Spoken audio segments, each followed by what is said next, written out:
আজকে আমি তোমাদের দ্বাদশ শ্রেণীর নারী কবিতাটা বুঝাবো। তো অ্যাকচুয়ালি ভিডিওর মাধ্যমে আমি তোমাদের জন্য যে বোঝানোর চেষ্টা করি, এটা বেশিক্ষণ বোঝানো যায় না, বা অনেকখানি বোঝালে তাহলে আমাদের সমস্যা হয় কিছুটা।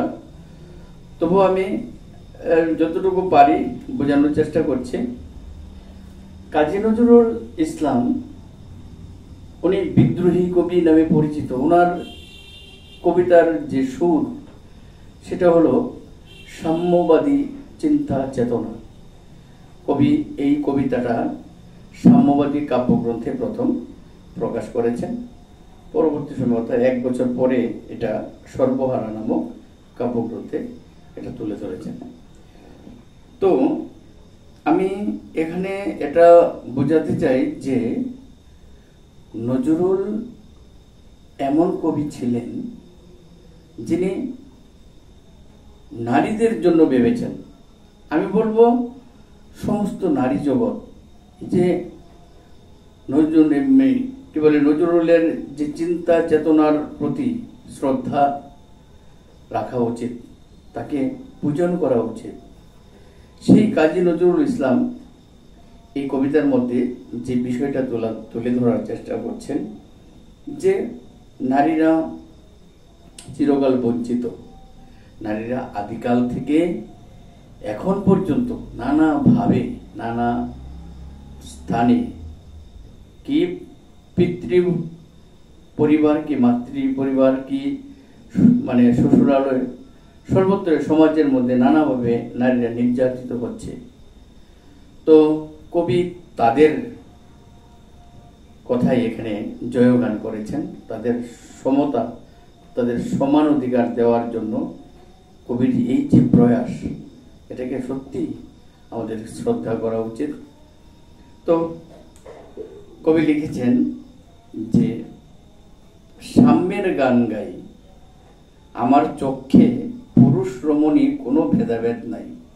সাম্যের গান গায়, ঠিক আছে, আর কবির চোখে নারী পুরুষ ভেদাভেদ কিছুই নেই, এটা আমরা দেখতে পেয়েছি। বিশ্বে যা কিছু মহান সৃষ্টি সেটাও কল্যাণকর, অর্ধেক তার করিয়াছে নারী, অর্ধেক তার নর। অর্থাৎ এই বিশ্বে যা কিছুই হয়েছে একা পুরুষের মাধ্যমে হয়নি। এখানে নারী পুরুষ উভয়ের চেষ্টাতেই সবকিছু হয়েছে।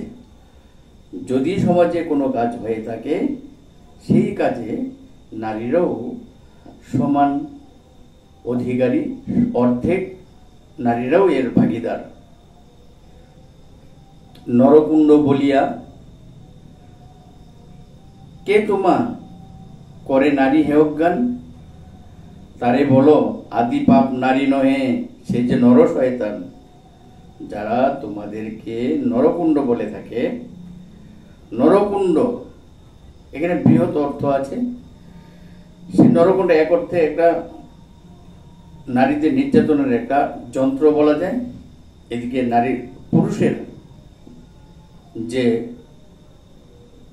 পুরুষ শাসিত সমাজের যে অবলম্বন, সেটা নারীকেও বোঝানোর জন্য এখানে নরকুণ্ড শব্দটি ব্যবহার করা হয়েছে। নরকুণ্ড বলিয়া কে তোমা করে নারী হেয়জ্ঞান, কে তোমাকে হেয়জ্ঞান করে, তারে বলো আদি পাপ নারী নহে, সে যে নর শয়তান। এই যে শুরু, এই যে সৃষ্টির আদিতে আমরা জানি যে একজন স্ত্রী, একজন পুরুষ, একজন ছেলে, একজন মেয়ে, তাদের মাধ্যমে এই জগৎ সৃষ্টি হয়েছে। আমরা সেই আমাদের প্রত্যেকটি ধর্মগ্রন্থে, বাইবেল, কোরআন, পুরাণ, সব গ্রন্থের শুরুতেই এটা স্বীকার করেছেন যে দুইজনের মাধ্যমে এই সৃষ্টি এত বড় হয়েছে। আজকে জগতের মধ্যে এত মানুষ, তাদের থেকে সৃষ্টি হয়েছে। কবি বলছেন নারী আদি পাপটা নারী করেনি, সেটা নর শয়তান করেছে। অথবা পাপ যে শয়তান যে নর নহে, নারী নহে। অথবা এটাও ভেবে নিতে পারো আসল পাপটা নরও নয়, নারীও নয়, ক্লীব সে তাই সে নর ও নারীতে সমান মিশিয়া রয়ে। সে ক্লীব। ক্লীব আমরা কি বুঝি?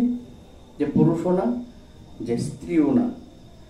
এই দুই, এই যে দুইয়ের মাঝখানে যারা থাকে তারা উভয়ের মধ্যে মিশে থাকে এবং তারাই সমাজের সমস্ত কিছু নষ্টামির, খারাপের মূলে তারাই কাজ করে। এখানে পুরুষ বা নারী কেউ দোষী নয়। কবি বলছেন, এ বিষয়ে যত ফুটিয়াছে ফুল, ফলিয়াছে যত ফল, নারী দিল তাতে রূপ রস মধু গন্ধ সুনির্মল। বলছে যে পৃথিবীতে যা কিছু ফুল ফুটেছে, যে ফল হয়েছে, সব কিছুর মধ্যেই নারী সেটাতে রূপ রস গন্ধ দিয়ে এত সুনির্মল, এত সুন্দর করেছে। নারীদের অবদান সেখানে রয়েছে, শুধু পুরুষ হবে না, সেখানে নারীদের অবদান অনেক বেশি। আমি বলবো, তাজমহলের পাথর দেখেছো, দেখিয়েছ তার প্রাণ, অন্তরে তার মুমতাজ নারী, বাহিরেতে শাহজাহান। কবি বলছেন যে তাজমহলের যে পাথর, কবি বলছে সেই পাথরের মধ্যে প্রাণ আছে, তোমরা দেখেছো? যদি দেখে থাকো, লক্ষ্য করলে দেখতে পাবে এই পাথরের অন্তরে রয়েছে মুমতাজ নারী, সে নারী, আর বাইরে শাহজাহান। কেন সেটা তৈরি করেছেন শাহজাহান? বাইরে কার নামে? এই যে আমাদের এই যে মুমতাজের, এই যে মানে শাহজাহানের তৈরি তাজমহল, এর নামে আছে কিন্তু শাহজাহান, কিন্তু এর প্রেরণা দিয়েছে মুমতাজ। কেননা মুমতাজ যখন মারা গেলেন, তো শাহজাহান মানে ঠিক করতে পারছেন, এমন খাওয়া দাওয়া বন্ধ করে দিয়েছেন।